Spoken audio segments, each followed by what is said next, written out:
আজ মুসলমান অসহায়, গোটা দুনিয়াতে মরছে কারা? মুসলমানরা। গোটা দুনিয়ার মধ্যে পিছিয়ে পড়া ব্যক্তি কারা? মুসলমানরা। গোটা দুনিয়ার মধ্যে সবচাইতে বেশি শিক্ষার দিক দিয়ে আমরা পিছিয়ে, লাঞ্ছনার শিকার মুসলমান। মরছে কারা? মুসলমানরা। আর গরুর নামে, লাভ জেহাদের নামে, গরুর মাংসর নামে, মুসলমানদেরকে এনআরসির নামে আর কি কি সব হাজারো রকম দিয়ে মুসলমানদেরকে খুন করা হচ্ছে। লিবিয়াতে মরছে মুসলমান, সিরিয়াতে মরছে মুসলমান, তারপর ফিলিস্তিনে মরছে মুসলমান, ভারতে মরছে মুসলমান, ভারতের পাশে রাখাইন আরাকান যাকে বলা হচ্ছে সেখানে মরছে মুসলমান, চীনে মরছে মুসলমান, ভারতেই এক দেশ কাশ্মীর, ভারতেরই একটি প্রদেশ কাশ্মীর, সেখানে মরছে মুসলমান। এমনকি লালবাগ থেকে আমরা কলকাতা রাত্রিবেলাতে ট্রেনে যাচ্ছি তো ভয় লাগছে, মনে হচ্ছে যেন কেউ হয়তো জোর করে হয়তো কিছু না বলা করায়। এই আতঙ্কের মধ্যে আমরা বসবাস করছি। এর আতঙ্কটার কারণ কি? কারণ হচ্ছে একটা, ইমামে হোসেনের বলা মত এবং পথকে আমরা ছেড়ে দিয়েছি। ইমামে হোসেনের মত ও পথ, ইমাম হোসেন যে পথে আমাদেরকে চলতে বলেছেন, যার জন্য ইমামে হোসেন নিজে কুরবান হয়ে যে গেছেন, নিজের পরিবারবর্গকে দিনের জন্য উৎসর্গ করে দিয়েছেন, সেটাকে আমরা ছেড়ে দিয়ে আমরা গোটা দুনিয়ার কাছে আজ আমরা লাঞ্ছনার শিকার হয়ে গেছি। আজ মুসলমানদের অবস্থা দেখে চারিদিকে, আজ মুসলমান সব চাইতে বেশি পিছিয়ে পড়া। দেখেন আপনাদের এত বড় বস্তি, এত বড় গুধিয়া গ্রাম, এই গুধিয়া গ্রামে যদি পার্সেন্টেজ বার করা হয় তাহলে বোধহয় 60% বোধহয় শিক্ষিত মানুষ হবে। অথচ স্কুল, হাই স্কুল, মাদ্রাসা সবই এই গ্রামে আছে। কিন্তু দেখুন স্কুল, হাই স্কুল থাকা সত্ত্বেও গ্রামের মানুষ পিছিয়ে পড়া, শিক্ষিত নয়। কারণটা কি? কারণ হচ্ছে এই যে আমি রাজমিস্ত্রি করেছি, চেন্নাই খেটেছি আর কলকাতা খেটেছি, ছেলেপিলেকেও চেন্নাই কলকাতা, ছেলেপিলেদেরকেও আমরা মনে করছি চেন্নাই কলকাতা পাঠাবো, 2 পয়সা নিয়ে আসবে, বাড়ি জায়গা নিব, বাড়ি বানাবো সুন্দর দেখে, খালি বাড়ি খালি বাড়ি। মুসলমানদের আজ কি যে হয়েছে, শুধু বাড়ি আর বাড়ি, বাড়ি আর বাড়ি, কিছু না করলে বাড়িটা করতে হবে। আমি তো এটাই বলি প্রায় জালসাতে, আধি রুটি খাও বাচ্চাকে পড়াও। দরকার হয়ে মুসলমানদের অভিভাবকরা, মুসলমানদের মা ও বোনেদেরকে আমি একটা কথাই বলতে চাই যে অর্ধ রুটি খান, দরকার হলে একবেলা না খেয়ে থাকুন, কিন্তু নিজের ছেলে মেয়েদেরকে উচ্চ শিক্ষায় শিক্ষিত করে বড় বড় জায়গায় পৌঁছান। এটাই ইমামে হোসেন আমাদেরকে শিক্ষা দিয়েছেন। ইমাম হোসেন কোনো মূর্খ ব্যক্তির নাম নয়, ইমাম হোসেন বিশাল বড় পণ্ডিত ব্যক্তির নাম। ইমাম হোসেন আমাদেরকে এই শিক্ষা দিয়েছেন যে নিজের ছেলে মেয়েদেরকে উচ্চ শিক্ষায় শিক্ষিত করে বড় বড় জায়গায় যদি পৌঁছাতে পারেন, ওইরকম বাড়িও হাজারটা করতে পারবে, ওইরকম জায়গা জুড়ে সে অনেক করতে পারবে। আজ মুসলমানদের শিক্ষার এমন দুর্দশা, আজ শিক্ষা না থাকার কারণে আজ হাজারো ভাবে আমরা সমস্যার সম্মুখীন হতে হচ্ছে আমাদের। আজ দেখছি ড্রাইভারের ছেলে আজকে ডিএম হচ্ছে, কালেক্টর হচ্ছে, আজকে রাস্তার ঝাড়ু দেওয়া ছেলে, মানুষের ছেলেদেরকে আজ ডাক্তার মাস্টার হতে দেখতে দেখা যাচ্ছে। কিন্তু দেখা যায় না তো মুসলমানদের মা বোনেদের ছেলেদেরকে দেখা যায় না। অথচ মুসলমানদেরকে আল্লাহ রাব্বুল আলামিন হাজারো হাজারো টাকা পয়সা দিয়েছেন, আল্লাহ রাব্বুল আলামিন হাজারো রকম নিয়ামত দান করে দিয়েছেন। আর এরা শুধু বাড়ি বানাবে, জায়গা বানাবে আর ছেলে মেয়েদেরকে মানুষ করবে, বিয়ে শাদী দিয়ে বাস দায়িত্ব সমাপ্ত করে দেবে। এটার নাম জীবন নয়। এই জন্য আমরা এত কষ্ট করে, হযরত খাজা গরিব নওয়াজ এখানে ইসলাম নিয়ে আসেন, এত কষ্ট করে রাসূল করিম সাল্লাল্লাহু আলাইহি ওয়াসাল্লাম আমাদের জন্য এত কষ্ট করে ইসলাম প্রচার প্রসার করেন। রাসূল করিম কতই না কষ্ট করে আমাদেরকে ইসলাম দিয়েছেন।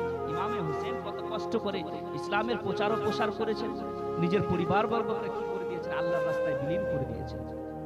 রাসূল করিম সাল্লাল্লাহু আলাইহি ওয়াসাল্লাম তায়েফে গিয়ে 3 বার 2 বার মার খেয়েছেন, রক্তাক্ত হয়ে গেছেন। সাহাবায়ে কেরামরা, তাবেঈনরা, তাবেঈনরা মার খেয়েছেন এই ইসলামকে জিন্দা করার জন্য, এই ইসলামকে আমাদের কাছে পৌঁছানোর জন্য। শেষে হযরতে খাজা গরিব নওয়াজ, 2 দিন আগে যার জালসা হলো, খাজা গরিব নওয়াজ চিশতি আজমিরি সানজারি আলাইহি রাহমাতু ওয়া রিদওয়ান, সানজার থেকে এসে কষ্ট করে এই জমিনে এসে ইসলামের প্রচার ও প্রসার করেছেন।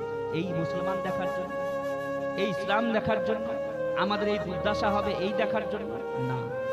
তাহলে আমাদেরকে ফিরে আসতে হবে সে আল্লাহ রাব্বুল আলামিনের দরবারের দিকে, ফিরে আসতে হবে আমাদেরকে রাসূল সাল্লাল্লাহু আলাইহি ওয়াসাল্লামের দরবারের দিকে। যে আল্লাহ রাসূল সাল্লাল্লাহু আলাইহি ওয়াসাল্লাম আমাদেরকে এত দিন দিলেন, সেই আল্লাহ রাসূলকে আমরা কিভাবে ভুলে গেলাম? আজকে বাড়ি জমি জায়গা বানাচ্ছি, আজ আমরা মরণের কথা ভুলে যাচ্ছি। সন্তানদেরকে লালন পালন করছি আজ আমরা, আর নিজের মরণের কথা ভুলে যাচ্ছি যে আমাকেও মরতে হবে।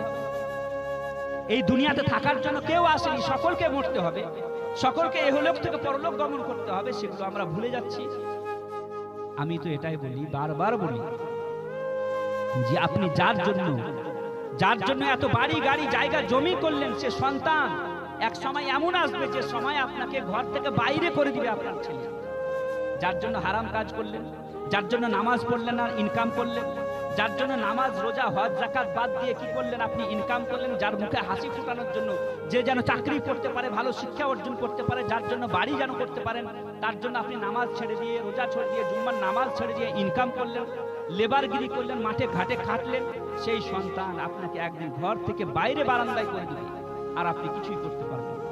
এক সাহাবী রাসূলের দরবারে এসে শিকায়ত করছেন, নালিশ করছেন, হে আল্লাহ রাসূল সাল্লাল্লাহু আলাইহি ওয়াসাল্লাম, আমার পিতা আমার পয়সা নিয়ে নেয়, আমি জমা করে রাখি, আমার পিতা বাড়িতে ঢোকার পরে আমার পয়সাগুলো সব নিয়ে চলে যায়। ইয়া রাসূলুল্লাহ, আপনি এর ফায়সালা করে দেন। রাসূল করিম সাল্লাল্লাহু আলাইহি ওয়াসাল্লামের কাছে একজন সন্তান নিজের পিতার বিরুদ্ধে নালিশ করতে এসেছে। ইয়া রাসূলুল্লাহ, আমার পিতা আমার সব পয়সার সন্তান, আমার যত সব পয়সা ধন সম্পদ সব নষ্ট করে দিচ্ছেন। রাসূল করিম সাল্লাল্লাহু আলাইহি ওয়াসাল্লাম এই নালিশ শোনার পর হুজুর সাল্লাল্লাহু আলাইহি ওয়াসাল্লাম সেই সাহাবীর পিতাকে ডেকে পাঠালেন। এক সাহাবী গিয়ে বললেন যে তোমাকে তো রাসূল করিম সাল্লাল্লাহু আলাইহি ওয়াসাল্লাম তলব করেছেন, রাসূল করিম সাল্লাল্লাহু আলাইহি ওয়াসাল্লাম সেখানে ডেকেছেন, তুমি তাড়াতাড়ি আসো। সেই ব্যক্তি, সেই সাহাবী জিজ্ঞাসা করছেন যে সেখানে কে আছে? তো সেই সাহাবী যিনি ডাকতে এসেছিলেন তিনি বলছেন যে তোমার সন্তান তোমার ব্যাপারে রাসূলের দরবারে নালিশ করেছে, তুমি নাকি তোমার সন্তানের পয়সা নিয়ে নিচ্ছ। বলুন সেই পিতার মনের মধ্যে কি রকম হবে, সেই পিতার দিলটা কি হবে? সেই পিতার মনের মধ্যে একটা আলোড়ন সৃষ্টি হলো, কান্না কাটি শুরু করলেন ধীরে ধীরে মনে মনে, আর মনের মধ্যে কবিতা ছন্দ তৈরি করতে লাগলেন, কবিতা বানাতে শুরু করলেন। আরবের মানুষ কবিতা ভালো বলতে পারতেন, লিখতে পারতেন, মনে মনে কবিতা শুরু করে দিলেন, আরবিতে কবিতা লিখতে লাগলেন মনে মনে।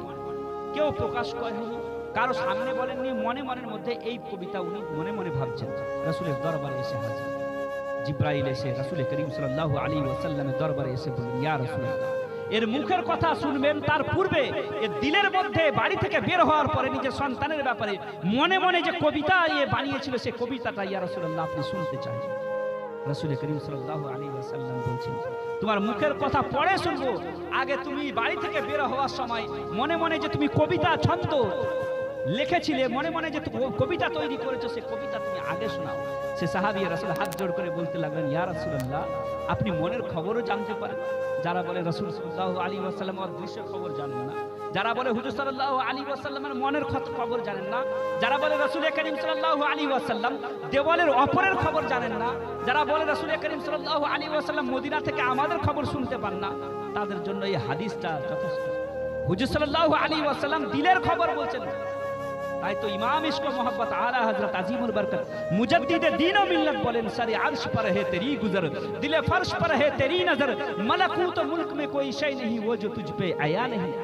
ইয়া রাসূলুল্লাহ সাল্লাল্লাহু আলাইহি ওয়াসাল্লাম, আপনি আরশে চলাফেরা করেন, কিন্তু জমিনের মধ্যে উম্মতের দিলে যে কথাটি চলাফেরা করে, কথা বলা বলি হয়, সেটাও আপনি রাসূলুল্লাহ সাল্লাল্লাহু আলাইহি ওয়াসাল্লাম সেটাও আপনি জানতে পারেন। আমরা এরকম রাসূলের উম্মত। নবী সাল্লাল্লাহু আলাইহি ওয়াসাল্লাম জিজ্ঞাসা করলেন, হে সাহাবী রাসূল, হে সাহাবী, বলো তুমি বাড়ি থেকে যে বের হয়েছিলে এবং নিজের সন্তানের ব্যাপারে যে কবিতা তুমি মনে মনে বানিয়েছিলে, সেই কবিতাটা তুমি বলো। সেই ব্যক্তি বলতে লাগলো, হে আমার সন্তান, আজকে তুমি আমার ব্যাপারে আমার রাসূলের দরবারে তুমি আমার বিরুদ্ধে নালিশ করেছো, আমার ব্যাপারে তুমি নিজের পিতার ব্যাপারে রাসূলের দরবারে নালিশ করেছো।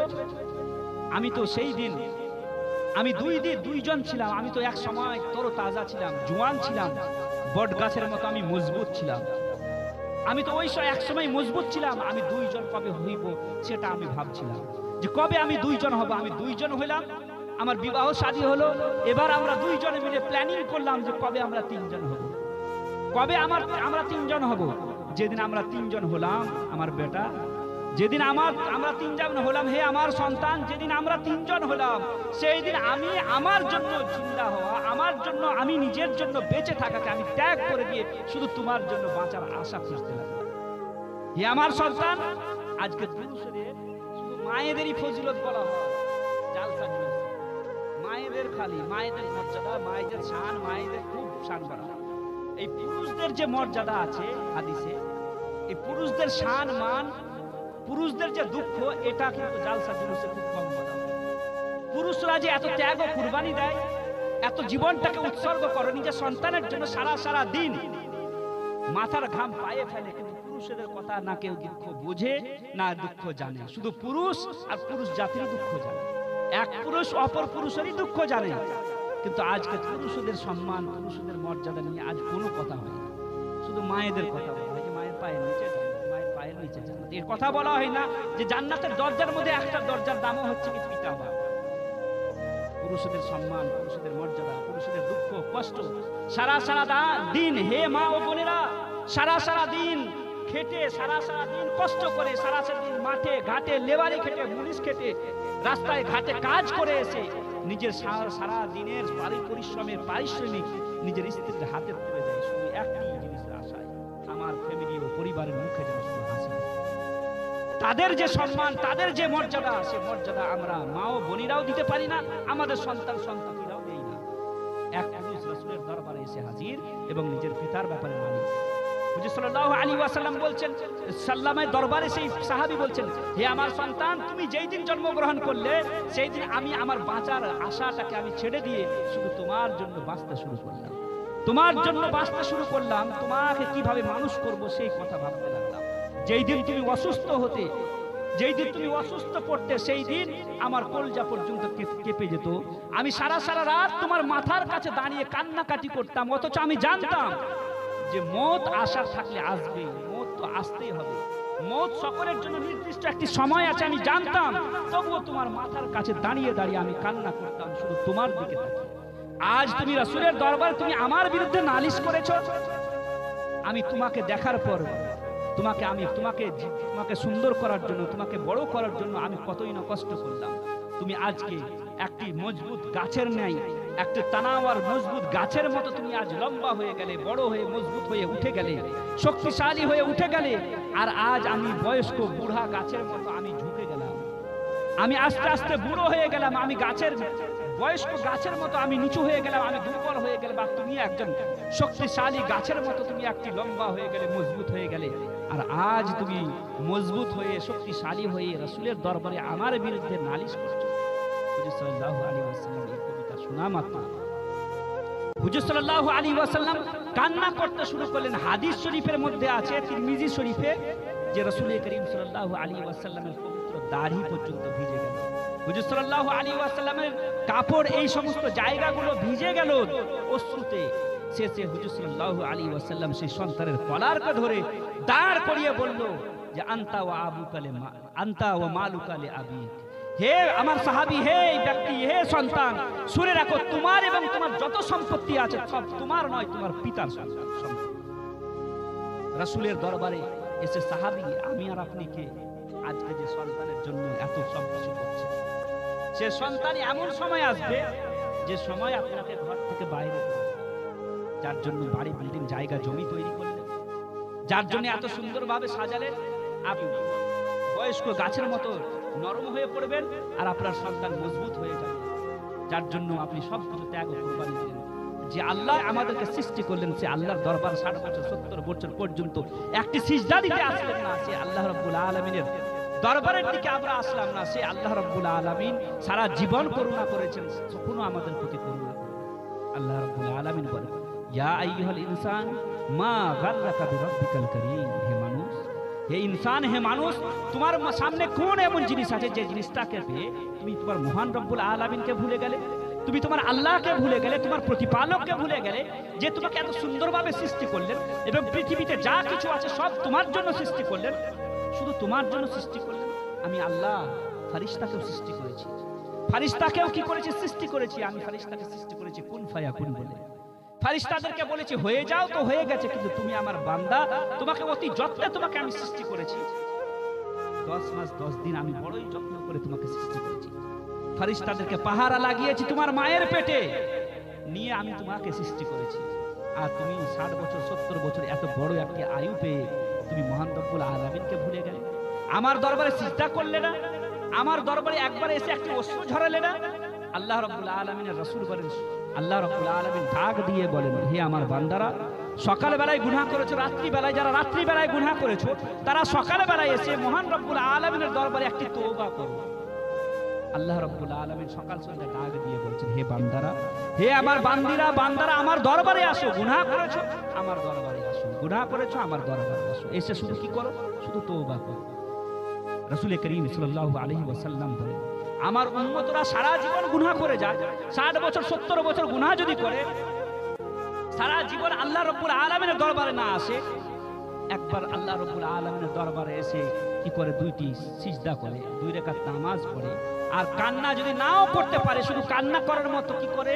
অভিনয় করে চোখের এক কোণাতে মশা অথবা মাছির মাথা পরিমাণ যদি অশ্রু নিয়ে আসতে পারে, আল্লাহ রাব্বুল আলামিন বলেন যে আমি তার 60-70 বছরের গুনাহকে আমি মাফ করে দেব।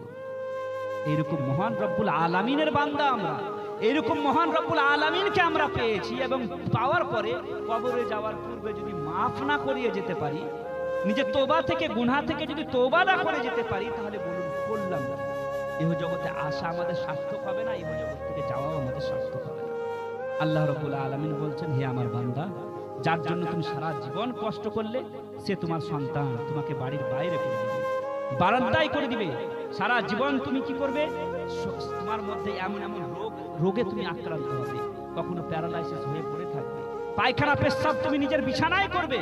তোমার সন্তান যাকে কষ্ট করে লালন পালন করেছিলে, সে নাকে কাপড় দিয়ে তোমাকে উঠাবে এবং বসাবে। এমন সময় আসবে যে তুমি তোমার সন্তানের চেহারা দেখার জন্য তড়পিতে থাকবা। ঘরের ভিতর থেকে তোমাকে বারান্দায় করে দিবে, সকাল থেকে সন্ধ্যা বেলায় অফিস থেকে যখন আসবে, তোমার মুখের সামনে 1 মিনিটও দাঁড়াবে না, ঘরের ভিতরে ঢুকে যাবে। নিজের সন্তানের সাথে কথাবার্তা বলে, নিজের বউ বাল বাচ্চা নিয়ে সুখে সে দিন কাটাবে, আর তুমি বাড়ির বারান্দায় ঠান্ডার সময়, এই ঠান্ডার সময় তুমি বাড়ির বারান্দায় তুমি শুয়ে শুয়ে পড়ে থাকবার, আল্লাহর দরবারে দোয়া করবা, হে আল্লাহ আমার মৃত্যু দাও, হে আল্লাহ আমাকে মরণ দাও, হে আল্লাহ আমাকে মরণ দাও। আল্লাহ বলছেন, আমি ওই সময় তোমার যদি মরণ না দিই, তুমি কি করবে? তুমি কখনো ডাক্তারকে বলবা যে এমন ওষুধ দাও যেন আমি ঘুম পারি, বা এমন ওষুধ দাও যেন আমার কি হয়ে যায়? মৃত্যু হয়ে যায়। বান্দা, সারা জীবন তোমার প্রতি করুণা করেছি, সারা জীবন তোমার প্রতি ইহসান করেছি। তোমার মায়ের পেট থেকে নিয়ে এখন পর্যন্ত আমি শুধু ইহসান আর ইহসান, দয়া আর করুণাই করলাম। তোমাকে সন্তান দিয়ে তোমার প্রতি আমি করুণা করেছি, ধন সম্পদ দিয়ে তোমার প্রতি আমি করুণা করেছি, তোমাকে ধন দৌলত বাড়ি গাড়ি দিয়ে তোমাকে আমি করুণা করেছি, দয়া করেছি, ইহসান করেছি। এবার যে তোমাকে আমি মরণ দিব, এটাও তোমার প্রতি আমার বিশাল করুণা হবে। এখন যে তুমি মরণ চাইছো, এখন যে তোমাকে মরণ দিব আমি, এটাও তোমার প্রতি আমার করুণা হবে। যদি আল্লাহ মরণ না দেয় তো কারো মরণ হবে? মরণ হবে? মরণ হবে। আল্লাহ বলছেন, যদি এবার তোমাকে আমি মরণ যে দিব, এটাও তোমার প্রতি আমার করুণা হবে। আমি তোমাকে মরণ দিয়েছি, এটাও তোমার প্রতি আমার করুণা হবে। আল্লাহ রাসূল সাল্লাল্লাহু আলাইহি ওয়াসাল্লাম বলেন, যদি দুনিয়াবাসী মানুষ মরে যাওয়ার পরে যে কি হারে চিৎকার করে, এটা যদি দুনিয়াবাসী যদি জানতো, তাহলে মানুষকে কেউ কবর দিত না, কেউ ঘাড়ে কাঁধে নিয়ে কেউ কবরস্থানে নিয়ে যেত না মানুষকে।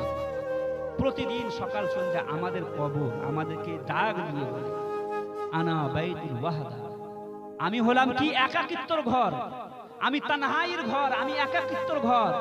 হে দুনিয়ার মানুষ, আমি আনা বাইতুল ওয়াহদা, আনা বাইতুল, আমি পোকামাকড়ের ঘর, আমি সাপ বিচ্ছুর ঘর, তুমি আমার বুকে আসবে। আল্লাহ রাসূল বলেন, আযাবুল কবর হক। আল্লাহ রাসূল বলছেন, কবরের আযাব অতীব সত্য, এর মধ্যে সন্দেহকারী কাফির পর্যন্ত হয়ে যেতে পারে। কবরে যখন আমাদেরকে যেতে হবে, কবর সকাল সন্ধ্যা ডাক দিয়ে আমাদেরকে বলছে যে আসো আমার দরবার, আমার কোলে, ডান পাশের হাড় বাম পাশে, বাম পাশের হাড় ডান পাশে লাগিয়ে দেবে। আল্লাহ রাসূল, আল্লাহ রাব্বুল আলামিন বলেন, বান্দা তোমাকে যে আমি মৃত্যু দিলাম, এবার মৃত্যু দেওয়ার পর সারা জীবন 60 বছর 70 বছর আমার দরবারে একটাও সিজদা করনি, সারা রাত বেহাইয়ের মধ্যে কাটিয়েছো, সারা জীবন তুমি মদ ব্যভিচারে কাটিয়েছো, সারা রাত সুদ খেয়ে কাটিয়েছো, সারা দিন সারা জীবন তুমি চায়ের দোকানে শুধু চা খেয়ে কাটিয়েছো। আল্লাহ রাব্বুল আলামিনের দরবার থেকে যখন আল্লাহু আকবার, হাইয়া আলাস সালাহ, হাইয়া আলাল ফালাহ ধ্বনি উচ্চারণ হয়েছে, তখন তুমি বিমুখ হয়ে চলে গেছো। এখন যে তোমাকে মরণ দিলাম, মরণ দেওয়ার পর তোমাকে আমি ছাড়িনি, আমি বলিনি যে পাশে বাড়িতে তো তোমার মরণ হয়েছিল, একজন গাধা এবং তার পায়ে দড়ি বেঁধে মাঠের মধ্যে ফেলে নিয়ে দিয়ে আসা হয়েছিল। আমি ওই রকম তুমি আমার নাফরমান বান্দা হওয়া সত্ত্বেও আমি হুকুম দিইনি যে আমার নাফরমান বান্দা কোনোদিন আমার দরবারে আসেনি, অতএব একে কি করো, এরও পায়ে দড়ি বেঁধে ছাগল গরুর মতো মাঠের মধ্যে ফেলে আসো, এই হুকুম আমি দিইনি। আমি বলেছি এটা আমার যত্নে করা বান্দা, এর পায়ে দড়ি বাঁধা যাবে না। একে কি করো, খুব সুন্দরভাবে সাজাও, একে সুন্দরভাবে সাজাও, একে সুন্দর সুন্দর নতুন নতুন পোশাক পরাও, সাদা কাফন পরাও, সুন্দরভাবে সাজিয়ে চোখে সুরমা দিয়ে, আতর গোলাপ ছিটিয়ে, বোরের পাতা আর কিসের কিসের পাতা দিয়ে গোসল দিয়ে, সাবুন দিয়ে গোসল করে সুরমা লাগিয়ে আতর লাগিয়ে তোমার মুখটাকে খুলে দেওয়া হয়েছে। তুমি সারা জীবন আমার দরবারে আসো, তোমার মুখটাকে খুলে রাখা হয়েছে, কাফন থেকে মুখটাকে বার করে রাখা হয়েছে। তোমার মুখ দেখার জন্য গোটা গ্রামের মানুষ আসছে। বলো বান্দা, সারা জীবন তুমি আমার দরবারে আসোনি, তুমি কি মুখ দেখার যোগ্য? তুমি কি মুখ দেখার যোগ্য? গোটা দুনিয়ার মানুষ তোমার মুখ দেখতে আসছে, তুমি কি মুখ দেখার কাজ করেছো? তুমি যে কাজগুলো করেছো, আমি মহান রব্বুল আলামিন তোমার গুনাহগুলোকে লুকিয়ে রেখেছি। আমি যদি প্রকাশ করে দিই গোটা জগৎবাসীর সামনে, তোমার মুখ দেখতে আসবে না, বরং তোমাকে লাথি মেরে যাবে। কিন্তু আমি দয়াল রব্বুল আলামিন, আমি জানছি আমার বান্দা, আমি অতি যত্নে একে করেছি, আমি এর গুনাহের কথা গোটা বিশ্ববাসীর সম্মুখে খুলবো না। সেই দিন তোমার সম্মুখে সবাই মুখ দেখতে আসছে, সবাই তোমার মুখ দেখছে আর চলে যাচ্ছে, মুখ দেখে আর দেখছে আর চলে যাচ্ছে। বলো তুমি মুখ দেখার কোনো কাজ করোনি, আমি তবুও তোমার গুনাহকে বিশ্ববাসীর সম্মুখে আমি প্রকাশ করি। আল্লাহ রাব্বুল আলামিনের রাসূল বলেন, একজন মায়ের ভালোবাসাকে গোটা পৃথিবীর মধ্যে যদি বন্টন করা হয়, বলুন বন্টন করে শেষ হবে? মায়ের ভালোবাসা যদি গোটা পৃথিবীর মধ্যে বন্টন করা হয়, তো একজন সন্তানের যে ভালোবাসা একজন মায়ের, সেটা কিন্তু শেষ হবে না। আল্লাহ রাসূল বলছেন যে একজন সন্তান নিজের মা থেকে, মায়ের সাথে রাগ করে ঝগড়া করে 10 বছর 12 বছর সে কি করলো, বাড়ি থেকে পালিয়ে গেল, পালিয়ে গিয়ে বহু দূরে গিয়ে থাকলো। 10 বছর 20 বছর 30 বছর পর সে সন্তান নিজের মায়ের কাছে যদি ফিরে আসে, বলুন মায়ের কি অবস্থা হবে আর সন্তানের কি অবস্থা হবে? একবার কল্পনা করুন। আল্লাহ রাসূল বলছেন যে কেউ মা 10 বছর 20 বছর ছেড়ে যাওয়া সন্তানকে যখন তার বাড়িতে ফিরে আসার পর একজন মায়ে নিজের সন্তানকে ভালোবেসে, মা কেঁদে কেঁদে নিজের সন্তানকে ক্ষমা করে গলায় লাগাতে যতটা দেরি করে, তার থেকেও বেশি তাড়াতাড়ি আল্লাহ রাব্বুল আলামিনের দরবার থেকে ভেগে যাওয়া 70 বছর 60 বছরের বান্দা যখন আল্লাহ রাব্বুল আলামিনের দরবারে ফিরে আসে, আল্লাহ রাব্বুল আলামিন ওই মায়ের চাইতেও তাড়াতাড়ি নিজের বান্দাকে মাফ করে দেন। এইরকম আল্লাহকে আমরা পেয়েছি। আল্লাহ রাব্বুল আলামিন বলছেন, হে আমার বান্দা, আমি তোমাকে এমনি ছেড়ে দিইনি, আমি তোমাকে সুন্দরভাবে সাজিয়ে আমার একটি প্রোটোকল আছে, 4 জন কাঁধে করে নিয়ে তোমাকে কবরস্থানে নিয়ে গেছে। কবরস্থানে নিয়ে যাওয়ার পর কি করা হয়েছে, কাবা শরীফের ইমামও যদি থেকেছে, কাবা শরীফের ইমামও যদি থেকেছে, আমার প্রোটোকল এমনই যে কাবা শরীফের ইমামও যদি থেকেছে, সে পিছে থেকে যে তোমার লাশকে আগে রেখে আমি তোমাকে সম্মানিত করেছি, এত বড় সম্মান করেছি।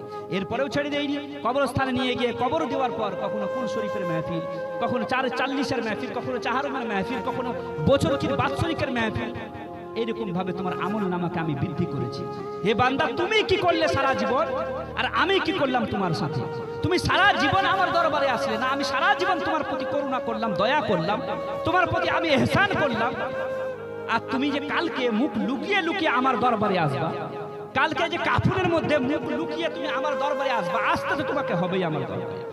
কালকে মুখ লুকিয়ে লুকিয়ে যে আমার দরবারে আসবা, আজকে মুখ খুলে আমি মহান রব্বুল আলামিনের দরবারে চলে আসো, আমি মহান রব্বুল আলামিন তোমাকে ক্ষমা করার জন্য প্রস্তুত আছি। আল্লাহ রব্বুল আলামিন বলছেন, আতাইবু মিনাজ যামবি কামান লা যামবা, গুনাহ থেকে তওবা করা ব্যক্তি এমনই যেমন সে কোনোদিন গুনাহই করে। ইমাম হোসেনের তালিমাত হচ্ছে, ইমাম হোসেনের তালিম শুধু মুহররমের 10 তারিখই নয়, আজকে যুব কমিটি যিনারা এই এত সুন্দর মেহফিল কায়েম করেছেন, আলহামদুলিল্লাহ ধন্যবাদ জানাই। শুধু একদিনই ইমামে হোসেনকে মনে করলে হবে না, ইমামে হোসেনকে মনে করলে পরে নিজের ছেলে মেয়েদেরকে শিক্ষিত করতে হবে, নিজের ছেলে মেয়েদেরকে উচ্চ শিক্ষায় শিক্ষিত করতে হবে, দ্বীনি তালিম দুনিয়াবি তালিম দিতে হবে, তার সাথে সাথে রাসূল করিম সাল্লাল্লাহু আলাইহি ওয়াসাল্লামের মহব্বত ভালোবাসা দিতে হবে, ইশকে রাসূল তাদের দিলের মধ্যে ভরতে হবে, ইশকে রাসূল করিম সাল্লাল্লাহু আলাইহি ওয়াসাল্লামের ভালোবাসা নিজের সন্তান সন্ততির দিলের মধ্যে ভরতে হবে। এটাই হচ্ছে ইমামে হোসেনের তালিম, ইমাম হোসেনের শিক্ষা, এটাই হচ্ছে ইমামে হোসেনের বলা পথ এবং মত। যদি ইমামে হোসেনের শিক্ষা যদি আমরা আমাদের সন্তানের মধ্যে না দিই, তাহলে কালকে কি হবে? সে বলবে ইয়াজিদ ভালো ছিল, ইমাম হোসেন ছিল কি ছিল? ভুল পথে ছিল। কালকে এসে আপনার সন্তান আপনার সম্মুখে বলবে যে ইমামে হোসেন কি ছিল? রাজনৈতিক একটা লড়াই ছিল। ইমামে হোসেন আর ইয়াজিদের লড়াইটা রাজনৈতিক লড়াই ছিল, এটা বলে আপনাকে বুঝাবে। কালকে স্কুল কলেজ ইউনিভার্সিটি থেকে পড়ে এসে বলবে যে ইমাম হোসেন আর ইয়াজিদের যে লড়াই, এটা রাজনৈতিক লড়াই, এটা কোনো দিনই লড়াই, ধর্মীয় লড়াই নয়। বলুন আপনি কোথায় যায়? বলুন আল্লাহ রাব্বুল আলামিনের দরবারে আমরা কি জবাব দেব? যদি নিজের সন্তান সন্ততিকে যদি ইশকে রাসূল, রাসূলের ভালোবাসা, আহলে বাইতের ভালোবাসা, নবীর পরিবার পরিজনের যদি ভালোবাসা না শিখাতে পারি, তাহলে জীবনে করলামটা কি? শুধু বছরে একদিন জালসা করে দায়িত্ব সমাপ্ত হয়ে গেল, 5 ওয়াক্ত নামাজ পড়ে দায়িত্ব সমাপ্ত, বা রমজানে 1 মাস রোজা করে মনে করছি দায়িত্ব সমাপ্ত? কখনো না। আমরা মা হয়ে, বাপ হয়ে, ভাই হয়ে, আমরা পাড়ার মুরল মাতাব্বর হয়ে আমরা দায়িত্ববান। আমাদেরকে দায়িত্ব সমাপ্ত করতে হবে। আমরা আমাদের যে দায়িত্ব আল্লাহ রাসূল দিয়েছেন, সে দায়িত্ব আমাদেরকে ঠিকভাবে পালন করতে হবে, না হলে কিন্তু কি হবে? আল্লাহ রাব্বুল আলামিনের দরবারে আমাদেরকে জবাবদিহি করতে হবে। তো ব্রাদার মিল্লাত ইসলাম, আমি শেষের দিকে টানবো বক্তব্য, তার পূর্বে আমি এই কথাটা বলে যাই। ইমামে হোসেনের ইয়াজিদের দরবারে যাওয়ার ঘটনা, কথাটি হচ্ছে ইমামে হোসেন নের পরিবার পরিজন কে কে ছিলেন? হযরতে যায়েনব বিনতে ফাতেমা, ফাতেমা রাদিয়াল্লাহু তাআলা আনহা মেয়ে হযরতে যায়েনব। হযরতে যায়েনব ছিলেন, সাথে জাইনুল আবেদিন আর ছোট্ট সাকিনা। সে উলঙ্গ উটের পিঠে চড়িয়ে, পায়ে হাতে বেড়ি বেঁধে ইয়াজিদের দরবারের দিকে, দামেস্কের দিকে চলে যাওয়া হলো। রওনা দেওয়া হলো কোথায়? দামেস্কের দিকে। দামেস্কের দিকে যেতে যেতে, দামেস্ক আগেকার যুগে শহর নগর থাকতো, সেগুলো একটি কিলার মধ্যে বন্ধন থাকতো, চারিদিক দিয়ে ঘেরা থাকতো। তার নগরের বা শহরের একটি দরজা থাকতো, সে দরজা দিয়ে মানুষ প্রবেশ করতো এবং চারিদিকে ঘেরা থাকতো। এখনো মাটির বাড়িগুলো ওইরকম পাওয়া যায়। এখন যেমন বাড়ি ঘেরা থাকে, ওইরকম শহর ঘেরা থাকতো আগেকার যুগে, প্রাচীন যুগে। ইমামে হোসেনের পরিবার, হযরতে ফাতেমাতুজ জাহরা, আহলে বাইতের যত ফ্যামিলি পরিবারের লোক ছিল, সকলকে নিয়ে যখন ইয়াজিদি সৈন্যবাহিনী কুফা দামেস্কের মধ্যে যখন ঢুকলো, ওই সময় সন্ধ্যাবেলা ছিল। দামেস্কের দরজা, কেল্লার দরজা বন্ধ করে দেওয়া হয়েছে। শহরের যে নগরের যে দরজা ছিল, সে দরজাটাকে বন্ধ করে দেওয়া হয়েছে। মানে এন্ট্রি হওয়ার ধরেন 4টা পর্যন্ত সময় আছে, তারপরে আর কেউ ঢুকতে পারবে না। তো সেই সময় দরজা বন্ধ করে দেওয়া হয়েছিল। বাহিরে খোলা আকাশের নিচে দরজার সামনে কে কে বসেছিলেন? হযরতে ফাতেমাতুজ জাহরার মেয়ে হযরতে যায়েনব বিনতে ফাতেমা, হযরতে যায়েনব রাদিয়াল্লাহু তাআলা আনহা, হযরতে সাকিনা, হযরতে জাইনুল আবেদিন খোলা আকাশের নিচে পড়ে আসে, হাতের মধ্যে বেড়ি বাঁধা। দূর থেকে যদি কেউ আসে, 2000-3000 মাইল পথ অতিক্রম করে, সে মানুষ আমরা কলকাতা থেকে যদি আসে, তো সন্ধ্যাবেলা আমাদেরকে নিয়ে যায়, এমন অবস্থা। আপনি চিন্তা করুন, কুফা থেকে নিয়ে কারবালা, মানে বাগদাদ থেকে, ইরাক থেকে দামেস্ক, একটা অন্য শহর, কম করে 2000 পথ, 2000 মাইল পথ অতিক্রম করে যাওয়া হচ্ছে। তাহলে সে ব্যক্তি, সে মানুষদের অবস্থা কি হতে পারে? ছোট্ট বাচ্চার কি অবস্থা হতে পারে? এমন করুণ কাহিনী। হযরত ইমামে হোসেনের পরিবারকে খোলা আকাশের নিচে রাখা হলো, এমন জায়গা যে দরবার থেকে, যাদের বাড়ি থেকে গোটা জগৎবাসী খায়রাত পেত, যাদের বাড়ি থেকে মেরে করিম সে গর কতরা কিসি নে মাঙ্গা, দরিয়া বহা দিয়ে হে, দুর্বে বহা দিয়ে হে। আমার রাসূলের দরবার থেকে কেউ যদি কাতরা, এক বুঁদ চেয়েছেন, রাসূল সাল্লাল্লাহু আলাইহি ওয়াসাল্লাম তাকে সম্রাট বানিয়ে দিয়েছেন। সেই বাড়ির মানুষ ফকিরের মতো, কয়দির মতো কি হয়ে আছেন, বসে আছেন, ধুলোবালি গায়ে লেগে আছে। মনে হচ্ছে যেন কোথা থেকে কোনো অচেনা ব্যক্তি, কোনো মাজজুব মানুষ, কোনো পাগলরা চলে এসেছে, এরকম মনে করা হচ্ছে। কোনো কয়দি এসেছে, কয়দিরা খুব সুন্দরভাবে আয়রন করা জামা পরে থাকে না, এসি থেকে বের হয়ে আসে না। কয়দি 2000 মাইল পথ অতিক্রম করে এত কষ্ট করে এসেছেন, কেউ পানি পর্যন্ত জিজ্ঞাসা করে না। আমরা পানি কুরবানি কারবালার দিনে কেন পান করাই? আমরা ইসালে সওয়াব করি, কারবালার প্রান্তরে যিনারা শহীদ হয়েছিলেন তাদের জন্য ইসালে সওয়াব করি আমরা। কেউ পানি জিজ্ঞাসা করে না। যার ব্যাপারে রাসূল করিম সাল্লাল্লাহু আলাইহি ওয়াসাল্লাম যাদেরকে মহব্বত করতে বলেছেন, যাদের ব্যাপারে কাঁদতে বলেছেন, যাদের দুঃখে দুঃখিত হতে বলেছেন, যাদের চেহারা আকাশ পাতাল কেউ দেখেনি, চন্দ্র সূর্য গ্রহ নক্ষত্র, যে ইজ্জতদার মহিলাদের, সম্মানিত মহিলাদের চেহারা পর্যন্ত দেখেনি, খোলা আকাশের নিচে তাদেরকে রাখা হয়, কেউ পানি পর্যন্ত জিজ্ঞাসা করে না। কেউ খাবার খেয়েছো কিনা জিজ্ঞাসা করে না। যাদের দরবার থেকে সব খাবার খেয়ে গোটা জগৎ অনাহারে যারা থেকেছে, তারা খাবার খেয়ে মানুষ হয়ে গেছে, তাদেরকে কে খাবার জিজ্ঞাসা করার লোক নেই। ইমামে হোসেন রাদিয়াল্লাহু তাআলা আনহুর বোন হযরতে যায়েনব চুপচাপ বসে আছেন, আর নিজের ভাতিজি হযরতে সাকিনাকে কাঁদা কাটা থেকে তাকে খুব ভালোভাবে আদর করছেন। ওই সময় একজন মহিলা নিজের বাড়ির ছাদ থেকে দেখছেন, একজন মহিলা খোদাভীরু মহিলা বাড়ির ছাদ থেকে দেখছেন যে কয়েদি এসেছে, ইয়াজিদের দরবারে কয়েদি এসেছে। তারা হয়তো কোনো বাগাওয়াত করেছিল, সরকারের বিরুদ্ধে কথা বলেছিল, তাই কয়েদিকে নিয়ে আসা হয়েছে। তো কয়েদির সেবা করা, কয়েদিকে পানি পান করা, এটা সুন্নাত। তাই সে মহিলা কি করেছিল, সে মহিলা একজন বাঁধি, সে মহিলার কি করে কাজ করা, বাড়ির যে কাজ করা যে দাসী ছিল, সে দাসীকে কিছু খেজুর, কিছু পানি, কিছু কাপড় দিয়ে পাঠিয়ে দিল সেই মহিলা। এবং কিছুক্ষণ পর নিজেও আসলো, এসে সেই বাচ্চাদের আর হযরতে যায়েনব বিনতে ফাতেমা, হযরতে ফাতেমার সন্তান যায়েনবের সেবা শাস্ত্র করতে লাগলো, তাদেরকে পানি পান করাতে লাগলো। যারা ক্ষুধার্ত ছিল তাদেরকে কি করতে লাগলো, সেই মহিলাটা এসে আল্লাহর খোদাভীরু মহিলাটা এসে তাদেরকে কি করতে লাগলো, কাউকে খেজুর খাওয়াতে লাগলো, যার কাপড় ছিঁড়ে গেছিল তাদেরকে কাপড় পরাতে লাগলো, এইরকম তাদের সেবা শাস্ত্র করতে লাগলো। খুব সুন্দরভাবে সেই মহিলাটি সেবা করতে লাগলো। হযরতে ফাতেমা, হযরতে সাকিনা, হযরতে যাইনুল আবেদিন যখন সেবা করতে লাগলো, সেবা করা শেষ যখন হলো, হযরতে ফাতেমার যে সন্তান, হযরতে ফাতেমার মেয়ে হযরতে যায়েনব কাঁদতে কাঁদতে জিজ্ঞাসা করতে লাগলো, হে মহিলা, এমন আমি এক জায়গায় এসেছি যে জায়গায় আমাকে কেউ জিজ্ঞাসা করেনি তুমি খেয়েছো না খাও না, তোমার সন্তান তোমার বাচ্চাটি খেয়েছে না খায়নি, তোমরা পানি পান করেছো না পানি পান করনি, আমাকে কেউ এখন পর্যন্ত জিজ্ঞাসা করেনি। আর তুমি কোন এমন মহান ঘরের মানুষ, কোন এমন ব্যক্তি তুমি যে আমাদের এত সেবা করছো, কোন এমন জিনিস পাওয়ার জন্য তুমি এত সেবা করছো? আমি তো এমন জায়গায় আছি যে জায়গায় আমি তোমাকে যদি কিছু উপঢৌকন স্বরূপ দিব, তোমাকে কিছু দিব, তোমাকে সেটাও আমার পকেটে নেই, আমার কাছে যে পয়সা থাকলে তোমাকে যে আমি দিব সেটাও আমার কাছে নেই। তো তোমাকে কি করতে পারি? তোমার জন্য শুধু একটাই কাজ আমি করতে পারি, সেটা এই যে আমি আল্লাহ রাব্বুল আলামিনের দরবারে তোমার জন্য শুধু দোয়া করতে পারি। তুমি কোন খানদানের বেটি যে এত সুন্দরভাবে আমাদের সেবা করছো, এত সুন্দরভাবে আমাদের খিদমত করছো, কে তুমি? সেই মহিলাটি বলতে লাগলো যে আমি হলাম একজন খ্রিস্টান ঈসাই ঘরের একজন মহিলা, আমি একজন ঈসাই ঘরের মহিলা। চিন্তা করুন, আল্লাহ যে যা চান, যে যার ভালোবাসা, যে যেমন তার কুটুম তেমন আমাদের দেশে, যে যা চায় আল্লাহ রাব্বুল আলামিন তাকে তেমন দেয়। যে ব্যক্তি যেরকম ভাবে আল্লাহ রাব্বুল আলামিনের দরবারে দোয়া করেন, আল্লাহ রাব্বুল আলামিন দেরি হলেও সেটা আল্লাহ রাব্বুল আলামিন পূর্ণ করেন। সেই মহিলাটি বলতে লাগলো, হে বিবি, আমি আপনাকে চিনি না আর আপনি আমাকে চিনেন না, কিন্তু আমার জন্ম মদিনায় হয়েছিল, আমার জন্ম মদিনায় হয়েছিল, আর আমি মদিনাতে মানুষ হয়েছি, আমার বিয়ে হয়েছে, আমি এখানে চলে এসেছি, আমি মদিনায় জন্মগ্রহণ করি, আমি মদিনায় হযরতে ফাতেমাতুজ জাহরা রাদিয়াল্লাহু তাআলা আনহার হাতে হাত রেখে আমি ইসলাম ধর্ম গ্রহণ করি।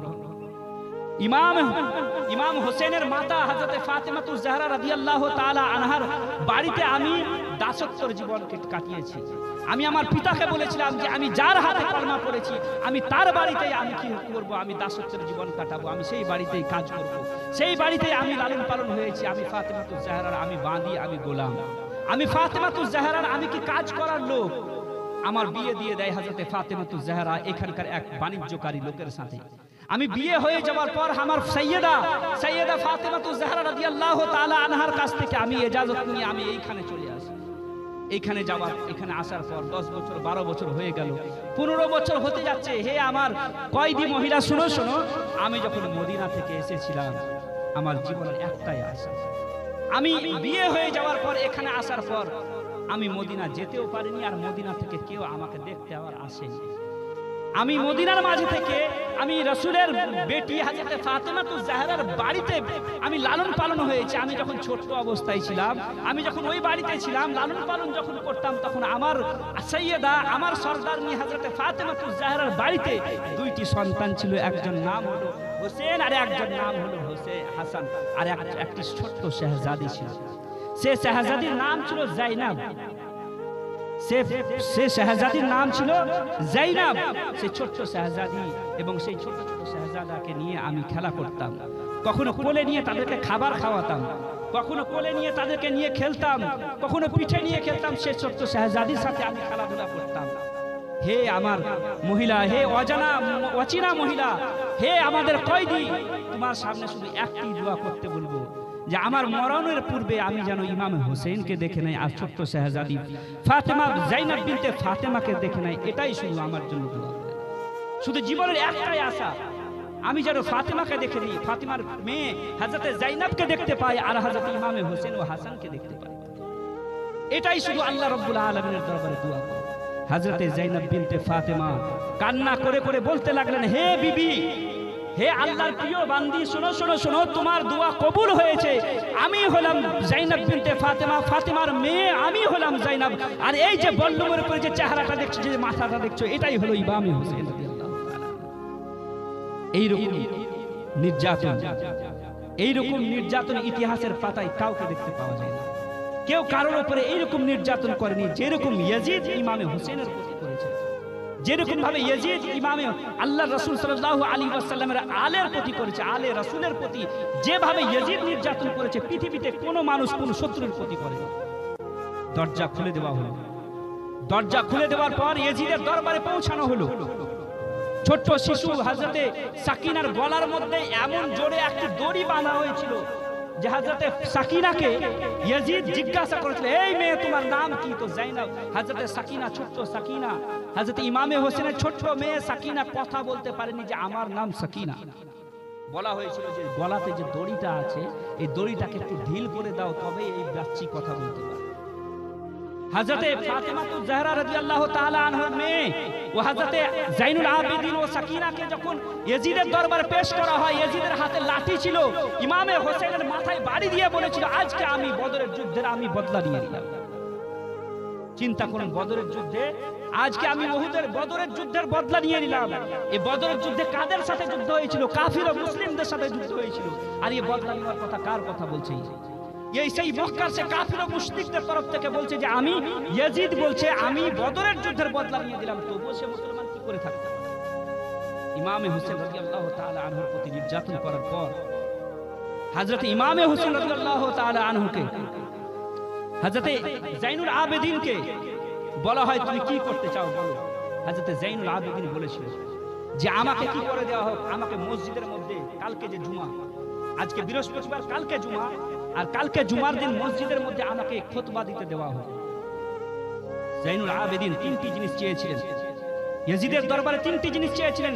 কালকে জুমার দিনে দামেস্কের জুমা মসজিদে আমাকে বক্তব্য দিতে দেওয়া হোক, এটা ইয়াজিদ মানে। দ্বিতীয়ত, আমাদেরকে সসম্মানে মদিনা পর্যন্ত ছেড়ে দেওয়া হোক। ইয়াজিদ এটা মানতে বাধ্য, কারণ চারিদিক থেকে আন্দোলন শুরু হবে, ইয়াজিদ রুখতে পারবে না। তৃতীয়ত, যেই জিনিসটা আমার দাদি হযরতে ফাতেমাতুজ জাহরা রাদিয়াল্লাহু তাআলা আনহার যে সমস্ত পর্দার যে সমস্ত কাপড় চোপড় ছিল, যে সমস্ত আহলে বাইতের আসবাব সামান ছিল, সে সামান, সে জিনিসপত্রগুলো আমাদেরকে ফেরত দিয়ে দেওয়া হবে। আমরা সসম্মানে মদিনার দিকে চলে যাচ্ছি, আমরা কারোর সাথে কোনো কথা বলার দরকার নেই। ইয়াজিদ ছেড়ে দিয়েছে, শুধু জুম্মার দিনে বক্তব্য দিতে দেওয়া হয়নি, খুতবা দিতে দেওয়া হয়নি। ঐতিহাসিকরা বলেন আসসাবাইকুল মুহরিকা, তারপরে সিররুস শাহাদাতাইন, আল বিদায়া ওয়ান নিহায়া, এই সমস্ত যত ইতিহাসের বইগুলো আছে সেগুলো থেকে প্রমাণ পাওয়া যায়।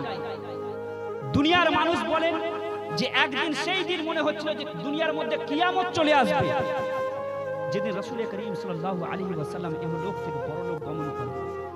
সেই দিন মনে হচ্ছিল যে পৃথিবীতে আজ কিয়ামত চলে আসবে, আকাশের তারকা ভেঙে পড়বে, আসমান ভেঙে পড়ে যাবে, সূর্য ভেঙে পড়ে যাবে, পাহাড়গুলো ফেটে পড়ে যাবে। এইরকম মনে হচ্ছিল যেদিন রাসূল করিম সাল্লাল্লাহু আলাইহি ওয়াসাল্লামের ইন্তেকাল হয়, সেই দিন এইরকম মনে হচ্ছিল। আর আরেক দিন যেদিন আল্লাহর রাসূল সাল্লাল্লাহু আলাইহি ওয়াসাল্লামের আল হযরত ইমাম হোসেনকে কতল করে আল্লাহ রাসূল সাল্লাল্লাহু আলাইহি ওয়াসাল্লামের পরিবারের সেই সমস্ত যারা বেঁচে ছিলেন, হযরতে জাইনাব, হযরতে সাকিনা, হযরতে ইমাম হোসেনের ছেলে হযরতে জাইনুল আবেদিন, যেদিন মদিনাতে আসেন মদিনাতে যেদিন আসেন সেই দিন মদিনার মধ্যে এইরকম মনে হচ্ছিল যে মদিনার মধ্যে আজকে কিয়ামত নেমে এসেছে, আজকেও মদিনাতে কি হয়ে যাবে, আসমান ভেঙে পড়বে, চন্দ্র সূর্য ভেঙে পড়বে, গোটা মদিনাবাসী কাঁদছিল।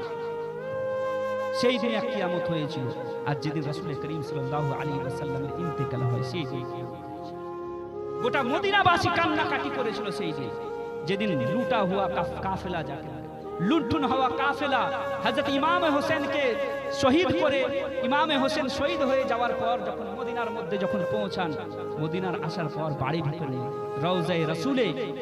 রওজায়ে রাসূলে ইমাম হোসেনের সন্তান হযরতে জাইনুল আবেদিন, হযরতে জাইনাব, হযরতে সাকিনা গিয়ে রাসূল করিম সাল্লাল্লাহু আলাইহি ওয়াসাল্লামের দরবারে গিয়ে কান্নাকাটি করতে লাগলেন, হে রাসূলুল্লাহ সাল্লাল্লাহু আলাইহি ওয়াসাল্লাম, আজকে যে ইমামে হোসেনকে নিয়ে আপনি খেলা করতেন, যে ইমামে হোসেনের ব্যাপারে আপনি সুসংবাদ দিয়েছেন, যে ইমামকে নিয়ে আপনি খেলা করতেন, সেই ইমামকে কারবালার প্রান্তরে পিয়াসা রেখে পুরো পরিবারকে ইয়াজিদি সৈন্যবাহিনী আপনার উম্মতের পাপিষ্টরা কুলাঙ্গাররা কি করেছে, নির্যাতন ভাবে কতল করে শেষ করে দিয়েছে। ইয়া রাসূলুল্লাহ সাল্লাল্লাহু আলাইহি ওয়াসাল্লাম, বলুন পৃথিবীর বুকে, ইতিহাসের বুকে এরকম নির্মম কাহিনী, নির্মম ইতিহাস কেউ কোনোদিন পড়েছেন?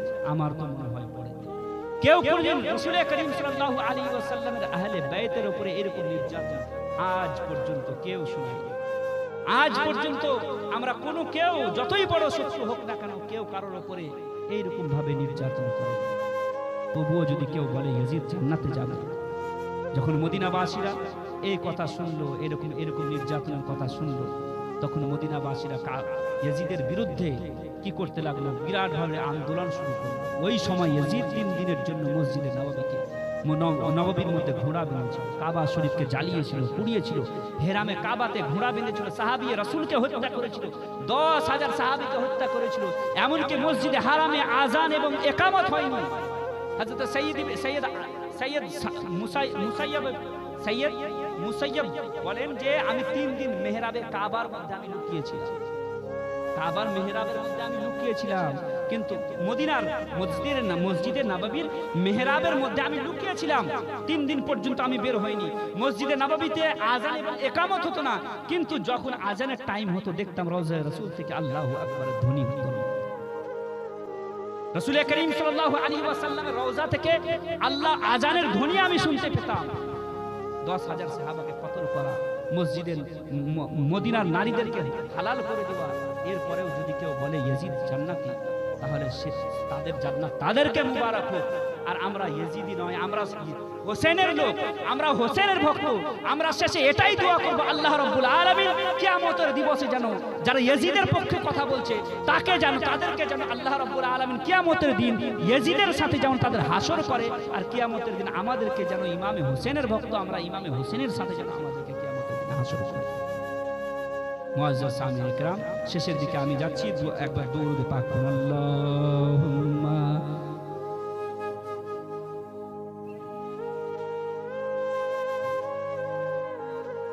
মুহাম্মাদ ওয়া আলা আলে সাইয়্যিদিনা মাওলানা মুহাম্মদ সাল্লু আলা মুহাম্মাদিন সাল্লু আলা মুহাম্মদ। হরদম জবান সে নিকালো পাক নামে মুহাম্মদ, হরদম জবান সে নিকালো শাফিআনা মুহাম্মদ সাল্লাল্লাহু তাআলা আলাইহি ওয়াসাল্লাম।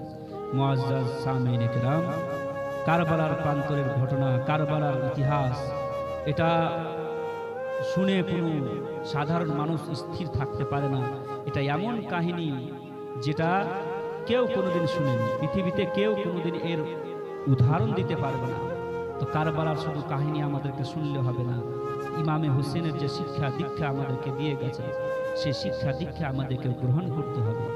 নিজের ছেলে মেয়েদেরকে ধৈর্য শেখাতে হবে, নিজের ছেলে মেয়েদেরকে আল্লাহ রাব্বুল আলামিনের দরবারে সবুর করা শেখাতে হবে, নিজের ছেলে মেয়েদেরকে শিক্ষা দীক্ষা দিয়ে বড় বড় জায়গাতে পৌঁছাতে হবে। নচেত ভারতের বুকের যা অবস্থা, আমাদেরকে কারবালা, একটা কারবালা হয়েছে, আবার কারবালাও হইতে পারে হয়তো। মুসলমানদের যে অবস্থা গোটা দুনিয়াতে, কেন ফিলিস্তিনে যেগুলো হচ্ছে এগুলো কারবালার থেকে কি কম? ফিলিস্তিনে যেগুলো হচ্ছে, সিরিয়াতে যেগুলো হচ্ছে, এগুলো কি কারবালার চাইতে কম? হ্যাঁ, যেটা ভারতে হচ্ছে এটা কি কারবালার চাইতে কম? সিরিয়াতে, লিবিয়াতে, বিশেষ করে ফিলিস্তিনে মুসলমানদের গোলাপ ফুলের মতো ফুটফুটে চেহারাওয়ালা ছেলেদের বিভৎস লাশ পড়ে থাকছে রাস্তাঘাটে। মানুষ মুসলমান ছেলেদের, মহিলাদের, পুরুষদের, মেয়েদের লাশ পড়ে আছে গোটা রাস্তার দুই পাশে। কিন্তু গোটা দুনিয়াতে আপনার আমার মুসলমানের ব্যাপারে বলার মতো কেউ নেই। যতই বলুক মানুষের রাইটস নিয়ে, অধিকার নিয়ে কথা যতই বলুক না কেন তারা, যতই মিথ্যা কথা বলুক তারা, শীতের সময় কুকুরের বাচ্চা মরে গেলে কথা বলে এরা মিডিয়ায় এসে, হ্যাঁ, কিন্তু মুসলমানরা মরে গেলে মুসলমানদেরকে বোঝ মনে করে পৃথিবীর বুকে। কুকুর মরে গেল, বিড়াল মরে গেল, এরা কি করে মিডিয়াতে এসে, টিভিতে এসে, নিউজ চ্যানেলে এসে এরা কতই না হিউম্যান রাইটসের কথা বলে, ওমেন রাইটসের কথা বলে, অ্যানিম্যাল রাইটসের কথা বলে। কিন্তু মুসলমানদের ছেলেরা মরলে পরে United nation, United state of America, তারা মুসলমানদের অধিকার ও রাইটস নিয়ে কোনো কথা বলে না। তো আমাদের রাইটস কিভাবে হবে? আমাদেরকে যোগ্য হয়ে দেখাতে হবে। আমাদেরকে পৃথিবীর জন্য বোঝ হলে হবে না, পৃথিবীর জন্য আমাদেরকে কি হয়ে যেতে হবে? পৃথিবীর জন্য আমাদেরকে পৃথিবী মানুষ যেন আমাদেরকে আমাদের যোগ্যতা মানতে বাধ্য হয় এমন হতে হবে। আমাদেরকে বড় বড় সায়েন্টিস্ট হতে হবে। আমাদেরকে এপিজে আব্দুল কালামের মতো বড় সায়েন্টিস্ট হয়ে আমাদেরকে দেখাতে হবে। আমাদেরকে কবি নজরুলের মতো বড় সাহিত্যিক হয়ে দেখাতে হবে। আমাদেরকে বড় বড় আইপিএস অফিসার হয়ে দেখাতে হবে। ডিএম, কালেক্টর, অ্যাম্বাসেডার, কাউন্সিলর হয়ে আমাদের ছেলে মেয়েদেরকে দেখাতে হবে। তাহলে কি হবে? যুগের মানুষ আমারও আপনার কদর করবে। না হলে যদি মূর্খ হয়ে থাকি তাহলে মূর্খদেরকে কেউ কোনোদিন সম্মান করেনি আর সম্মান করবে না। সবাই জানি আমরা শিক্ষা জাতির মেরুদণ্ড। অশিক্ষা ও দুর্নীতি জনগণকে অবনতির অতল গহরে নিমজ্জিত করে। শিক্ষা ছাড়া কোনো দেশ, কোনো জাতি, কোনো ফ্যামিলি, কোনো পরিবার, কোনো মানুষ কোনোদিন উন্নতি লাভ করতে পারেনি আর করতে পারে না। তাহলে জানতে হবে শিক্ষা আমাদের মূল হাতিয়ার।